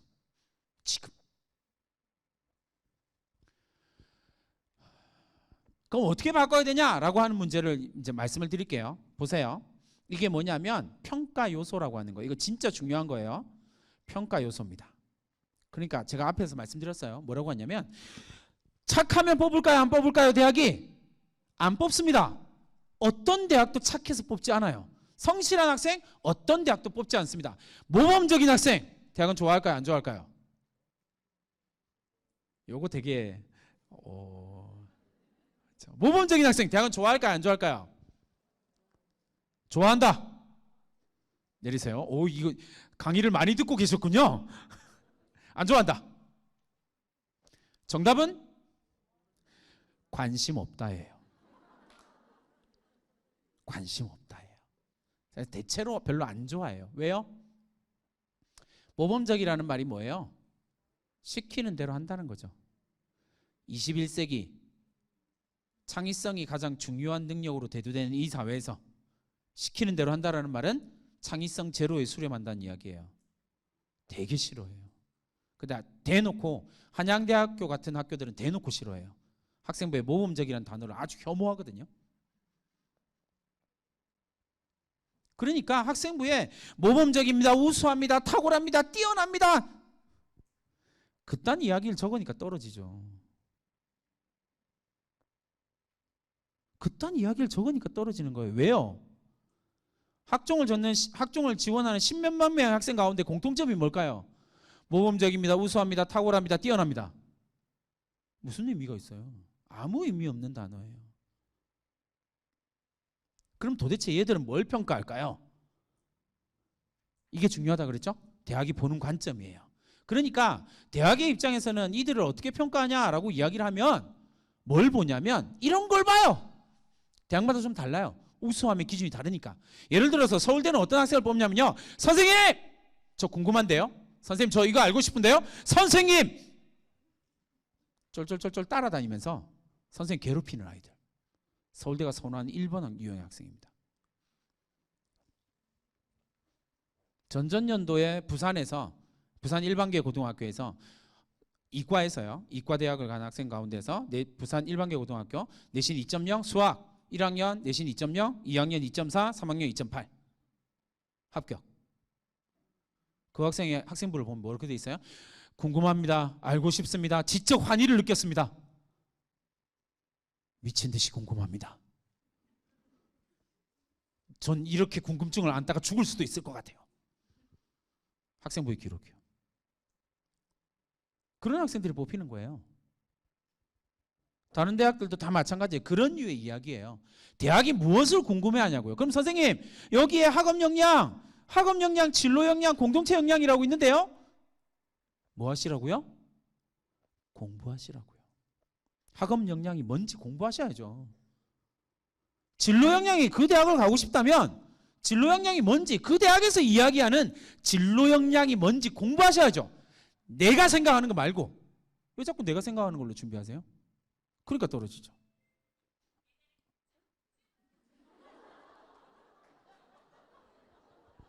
네. 네. 주문이 완료됐습니다. 이제 그만해야 되겠군요. 먹으러 가야 되니까. 아, 깜짝 놀랐네요. 네. 감사합니다. 큰 웃음을 주셨습니다. 자, 학업 역량과 진로 역량이 제가 너무 흥분해서 소리를 지르서 그만하라고 저한테 그러셨나 봐요. 학업 역량과 진로 역량이다라고 이야기를 할 때 그 부분에 대한 공부가 있어야죠. 뭐가 도대체 학업 역량인데? 학업 역량 하면 머리에 다 내신만 떠오르니까 떨어지는 거예요. 그러니까 1.2는 합격, 1.6은 불합격 이딴 생각을 하고 있는 거라고요. 2.4는 합격, 2.8은 불합격. 그게 무슨 의미가 있어요? 2015 개정 교육과정에서 그거 의미 없는 말이에요. 왜요? 질문. 확률과 통계를 선택해서 1등급을 받았습니다. 미적분 선택해서 2등 받았습니다. 대학이 누구 좋아할까요? 미적분 2등급이요. 어떤 대학도 확률과 통계 1등급을 뽑지 않습니다. 근데 왜 자꾸 내신 하세요? 내신이 중요하죠. 안 중요하다는 이야기를 하는 게 아니에요. 근데 부모님들이 가지고 있는 그만큼 중요하지 않다고요. 이건 쉬웠어요. 어려운 문제. 물리 1 선택해서 1등급, 물리 2 선택해서 3등급. 야, 이거 어렵죠? 이건 좀 갈라질걸요? 물원 1등급이다. 내리세요. 물투 3등급이다. 오, 네. 물투 3등급 100%. 왜요? 일반계 고등학교 대부분의 고등학교에서 보면 물투 개설하는 인원은 소수예요. 그러니까 1등급 1명, 2등급 1명, 3등급 2명 뭐 이딴 식이에요. 그러니까 다른 말로 하면 그 등급은 크게 의미가 없다고요. 7, 8, 9만 아니면 돼요.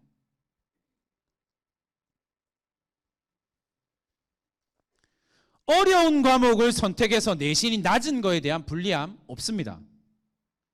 착각하지 마세요. 그 부분에 대한 고민이 있으셔야 돼요. 그렇게 선택을 하는데 왜 자꾸 그 점 단위의 내신 가지고 장난치냐고요. 그 말이 안 되는 거예요. 학업 역량에 대한 이해, 진로 역량에 대한 이해를 제대로 하셔야 됩니다. 그러려면 공부를 하셔야 돼요. 어떻게 공부하는지 알려드릴게요. 이건 성균관대학교 요소입니다.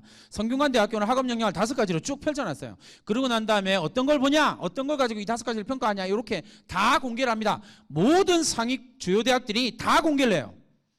그럼 여러분들 뭐 하시면 돼요? 공부해야죠. 누가 그랬다더라 이상한 이야기 듣지 말고요. 그건 내 자녀의 입시를 망치는 거예요. 자, 그러면 학업 역량의 세부 역량을 한번 볼게요. 이게 연세대학교, 중앙대학교, 경희대학교, 건국대학교, 외대 5개 대학이 공통적으로 연구해서 발표한 거고 대부분의 상당수의 대학들이 이 평가 전형 요소를 쓰거든요. 그러니까 우리가 이걸 보는 거예요. 그러니까 학업 역량을 평가 세부합니다. 9가지의 체크리스트가 존재를 하는 거예요. 대학 교수들이 이 9가지 체크리스트를 보고 학생부를 평가합니다. 자, 너의 탐구력은 어디 있니? 라고 이야기를 하면 그 탐구력을 어떻게 보냐면 부모님들이 탐구 그냥 서가지고요. 와, 탐구력이 필요하대. 탐구 열심히 탐구해. 그딴 거 안 통한다고요. 탐구 역량 밑에 3가지예요. 대학이 이야기한 탐구력은 밑에 3가지예요. 이건 대학이 다 공개하고 있는 거예요. 밑에 3가지인데 첫 번째 거 한번 읽어볼게요. 시작.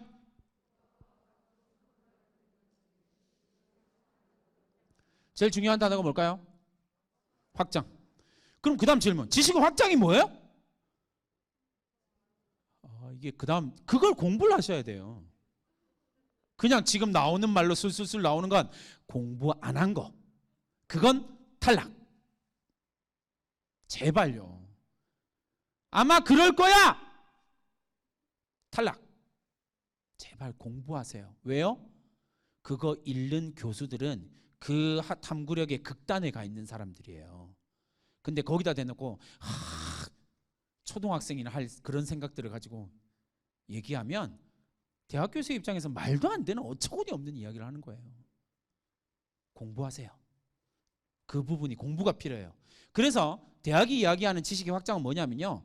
교과와 각종 탐구 활동이래요. 그러면 제가 제일 싫어하는 말이 뭐냐면 학생부 종합전형을 이야기하면서 교과와 비교과를 구분하는 거예요. 그거 되게 멍청한 짓이거든요. 학생부 종합전형 안에서는 교과와 비교과는 구분이 없어요. 없어야 정상이고요. 없다라는 거 쟤들도 얘기하고 있잖아요. 교과와 탐구 활동의 지식의 확장. 그러니까 뭐예요? 교과의 내용은 비교과로 가야 되고 비교과에서 배운 교과로 넘어와야 된다라는 거예요. 왜냐하면 학생부 전체는 크로스 체크가 되도록 돼 있거든요. 상호 교차 검증을 하게 돼 있다고요. 학생부는요. 무조건 교차 검증을 합니다. 근데 그 교차 검증을 어떻게 하는지도 모르는 상태에서 탐구력만 보이면 된대. 탐구 보고서만 집어넣어. 그러니까 떨어지죠. 듣도 보도 못한 이상한 탐구 보고서들만 넣으니까.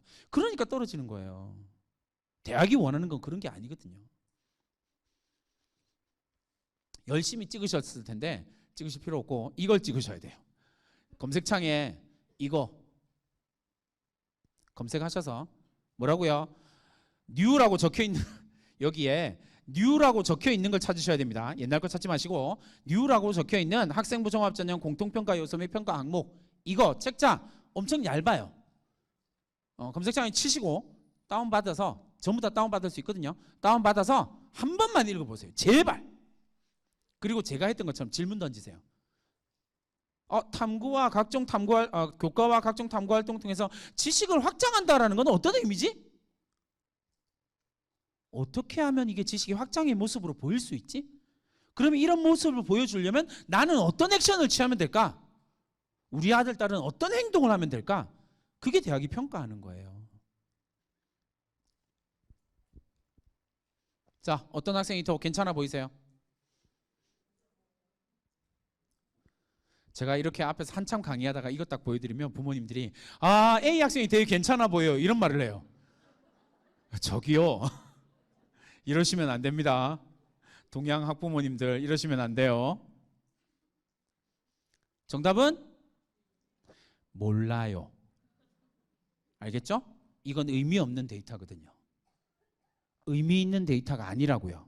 왜요? 이건 무수히 많은 가능성을 포함하고 있는, 무수히 많은 분석을 포함하고 있는 데이터거든요.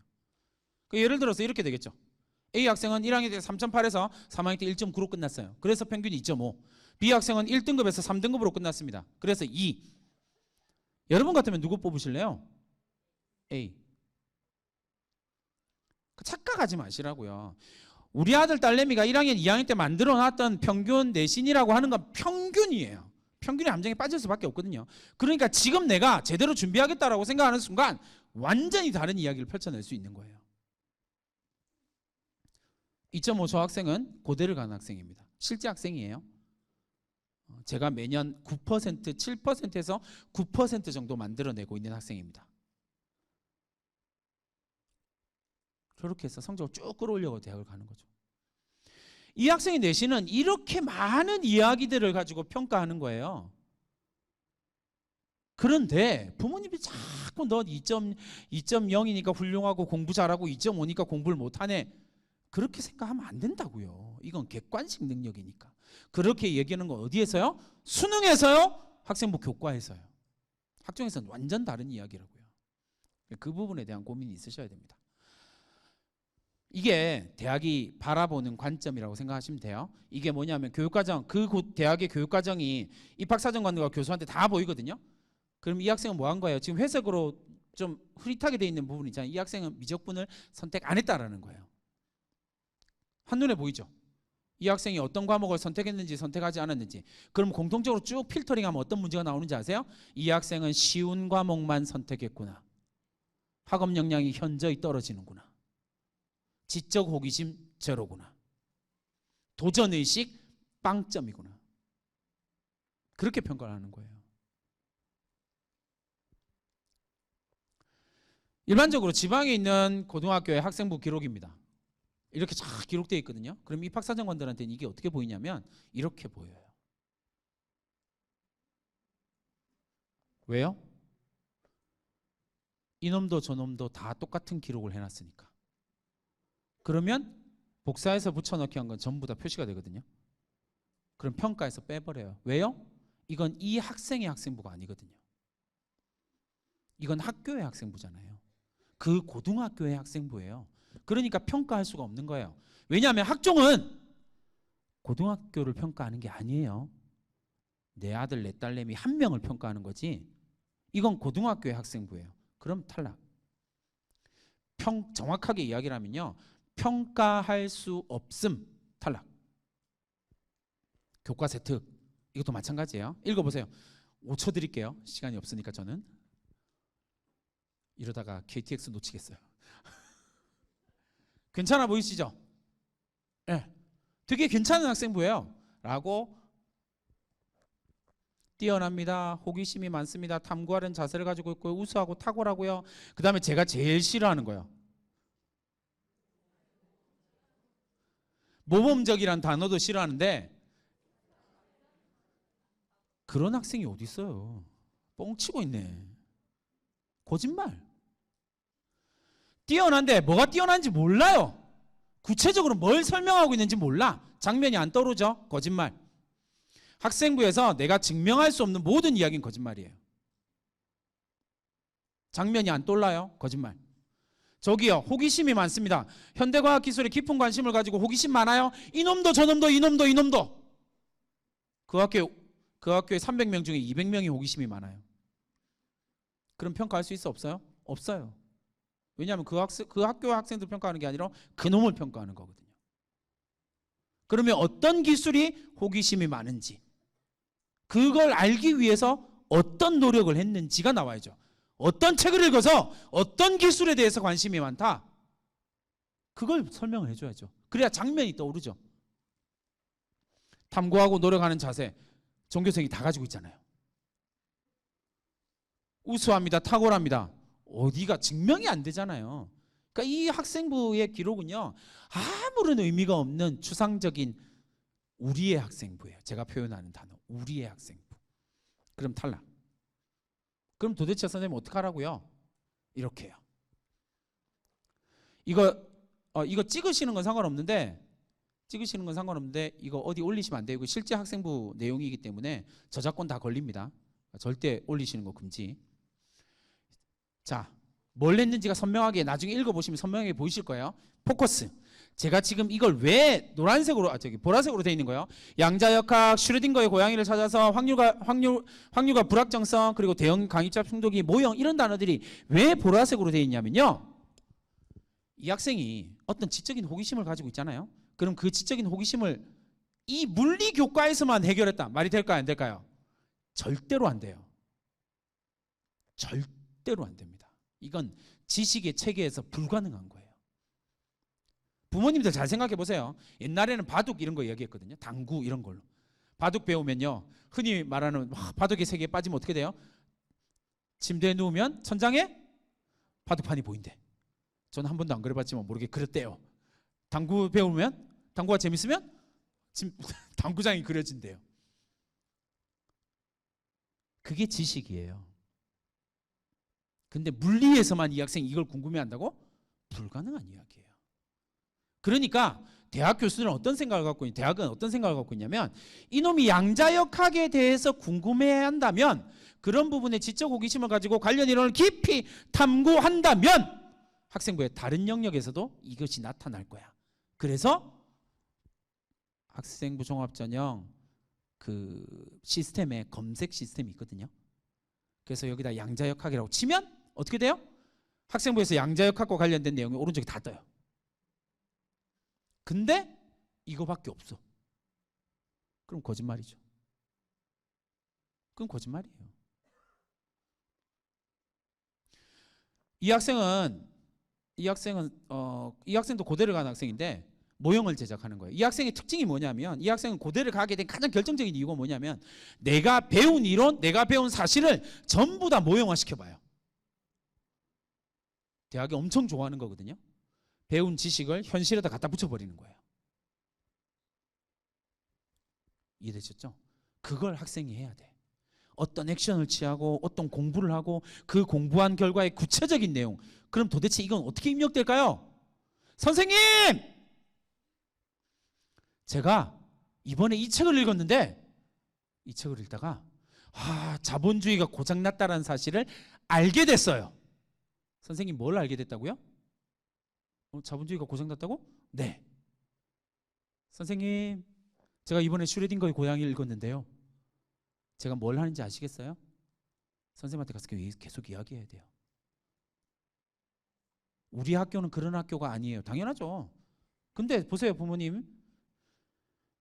대학은 그 고등학교가 어떻다라는 게 관심 없어요. 그래서 그 고등학교에서 네가 뭐 했는데? 그래, 그런 환경은 나도 알아. 그 고등학교가 그렇다는 건 내가 애진하게 알고 있어. 근데 그 속에서 네가 뭐 했는데?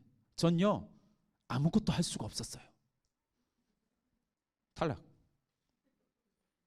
쌤, 전 이걸 고치기 위해서요. 교수님, 전 이걸 고치기 위해서요. 이렇게 그 아무렇지도 않은, 아무것도 해주지 않는 고등학교에서 그 학생이 그 한 줄, 이 한 줄을 만들기 위해서 얼마나 처절하게 노력했는지 대학이 다 집어낸다니까요. 검색만 해보면 다 나와요. 이 고등학교에서 이런 게 나온다고? 그럼 면접에서 한번 불러봐야지. 그걸 만들자라는 거예요. 나의 우수함을 증명하는 거. 어떻게 증명하는지 방법을 알려드렸어요. 여기까지 편집해 주시면 됩니다. 자, 학생부 종합전형 평가입니다. 제가 앞서서 말씀드렸어요. 크로스 체킹 한다고 이야기했죠? 그러니까 내가 가지고 있는 어떤 행동, 그러니까 최악이 어떤 경우냐면 이런 거예요. A라는 선생님이랑 너무 친해. 그 선생님이요, 나의 교과 세특을 진짜 화려하게 적어줬어요. 적극적이고 모범적이고 쫙 탐구력이 추진력 뛰어나고 막 쌩 난리가 났어. 그 교과 세특은. 근데 B라는 교과 선생님과 너무 안 친해. 그래서 거기에는 정반대말이 적혀 있어요. 소극적이고 소심하고는 못 적으니까 소극적이고, 소극적이란 말도 잘 못 적으니까 차분하고 조용하며 수업에 집중하고 막 일단 말도 안 되는 소리들이 적혀 있는 거예요. 그럼 둘이 크로스 체킹을 합니다. 누군가는 거짓말을 하죠. 대학은 알 수가 없거든요. 그럼 삭제. 크로스 체킹이에요. 그러니까 이 27,000자가 내가 설계를 해야 돼요. 학부모님 설계 말도 안 되는 소리 하지 마세요. 그건 불가능한 이야기예요. 학원에서 설계 그건 더더군다나 불가능한 거고요. 학생이 해야 돼요. 그 부분에 대한 고민이 있으셔야 됩니다. 그러면 내가 이 학생을 어떻게 그걸 설계하게 만들 것이냐가 오늘의 가장 중요한 포인트가 되겠죠. 공부하게 만드는 거하고 비슷한 거예요. 그러니까 슈레딩거의 고양이를 읽었다라고 이야기를 하면 그 슈레딩거의 고양이가 수업 시간에는 어떻게, 동아리 활동은 어떻게, 독서 활동은 어떻게, 진로 활동은 어떻게 확산되어지는 걸 보여주는 게 중요한 거예요. 이게 지식의 확산이거든요. 그럼 그 지식의 확산이 어떤 식으로 이루어지는지가 학생부를 보면 너무나 선명하게 보일 수밖에 없는 거예요. 왜? 내가 설계를 했거든. 그렇게 보이도록 설계를 했거든요. 누가? 학생이에요. 우린 이걸 뭐라고 하게요? 자기주도성이라고 합니다. 자기주도성을 가진 아이는 설계할 수밖에 없어요. 내가 궁금하거든.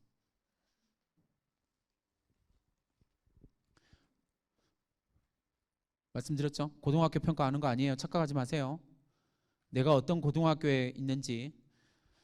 저희 이렇게 지방에서 강의하고 나면 꼭 그런 부모님, 선생님 저희 학교는 정말 안 그래요. 네, 알아요. 저도 알아요.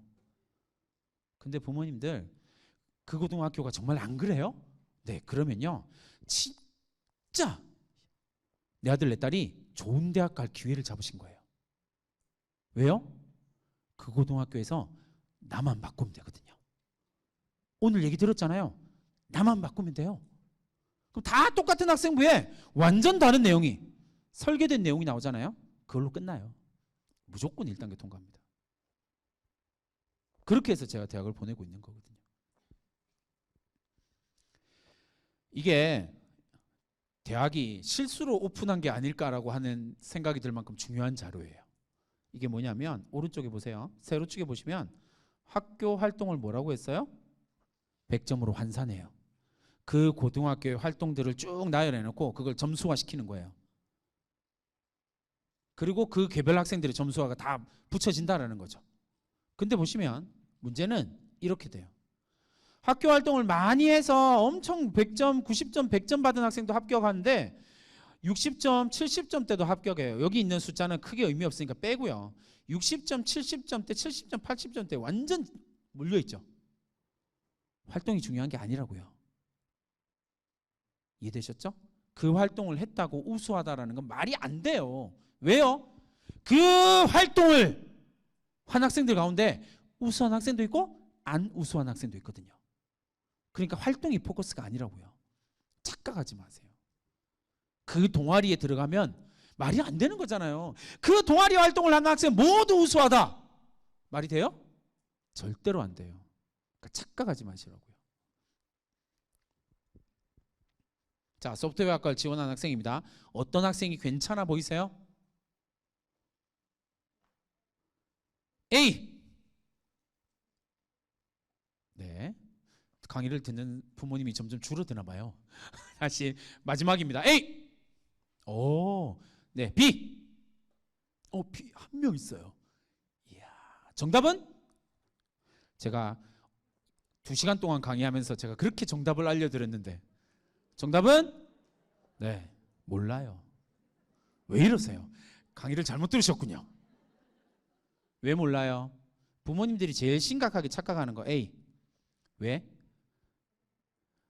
전공적 합성. 이야, 진짜 얄팍하기 이루 말할 수 없는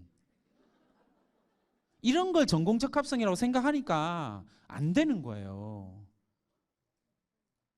이게 전공적 합성이라고 생각하는 순간 학종은 끝났어요. 말이 안 돼요. 그건 되게 무식한 이야기라고요. 고등학교의 전공 많아봐야 배우는 전공 40개, 대학은 수백 개 학과가 있는데 전공적 합성이 어디 있어요? 그런 무식한 이야기에 속으니까 학종이 준비가 안 되는 거죠. 전공적 합성 없습니다. 대학은 계열적 합성을 봐요. 계열적 합성을 봅니다. 그럼 선생님 보세요. 여러분들이 착각하는 게 뭐냐면 컴퓨터 동아리 활동, 그래서 아두이노 뭐 플랫폼 막 소프트웨어 학과에 대해서 막 어마어마한 스킬들이 있잖아요. 그런 스킬이 뛰어난 학생은 특기자 전형으로 뽑아요. 특기자 전형으로 뽑는다고요. 일반 학종에서 이런 스킬이 뛰어난 학생을 뽑는 게 아니에요. 착각하는 거예요. 이 두 학생을 비교한다면 대학은 대체로 B를 뽑습니다. 알고리즘적 사고가 뛰어난 아이들, 계열적 합성에 맞는 아이들이거든요. 착각하시는 거예요. 그러니까 맨날 이런 활동들이나 준비하고 있으니까 떨어지죠. 대학은 저걸 전공적 합성이라고 생각 안 하는데 자꾸 저걸 전공적 합성이래. 학원에 갔더니 이게 전공적 합성이래. 이걸 해야 된대. 이 동아리를 들어야 된대. 웃기고 있네.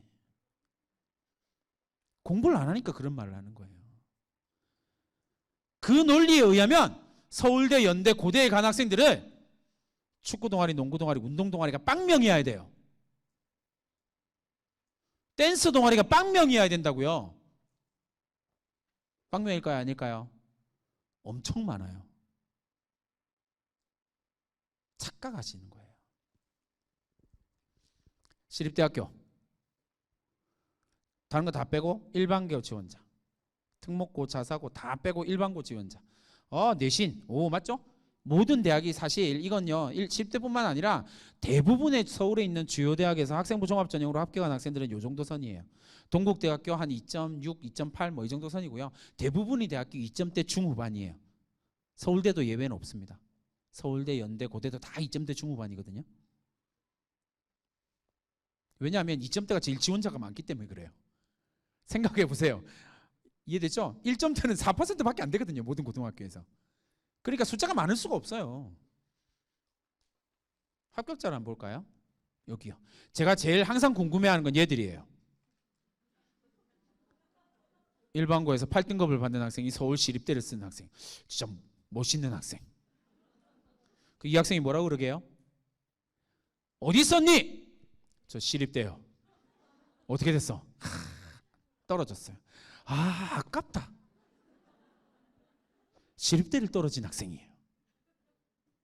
타이틀 멋있다, 그죠? 그럼 기왕 쓸 거 서울대를 쓰지. 서울대 떨어진 학생 되게. 보세요. 합격한 학생. 밑에 5.1등급은 몇 명 안 될 테니까 패스. 4등급대에서 5등급 사이. 그리고 3등급 후반에서 4등급 사이. 3등급 후반에서요. 여기 3등급 후반에서 4등급 사이까지가 대략 대부분의 대학에서 30%예요. 그게 이해가 안 되면 이건 준비할 수가 없는 거죠. 얼마든지 가능합니다. 얼마든지요. 그런데 제일 중요한 건 지금 내가 어떤 전략을 세워서 준비할 거냐예요. 월드컵에서 우승하겠다, 내지는 100m 올림픽에 나가서 100m 달리기 금메달 딸 거다, 그딴 얘기 하지 말고 지역 예선에서부터 1등을 해보라고요. 그러면 완전히 평가가 달라진다는 거예요. 공부가 어려운 이유입니다. 우린 다 이렇게 생각하거든요. 그죠? 내가 노력한 만큼 결과가 나온다고 생각해요.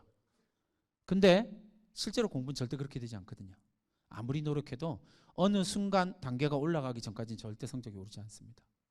공부가 힘들어요. 애들이 공부를 왜 포기하냐고요? 애들은 항상 여기서 포기합니다.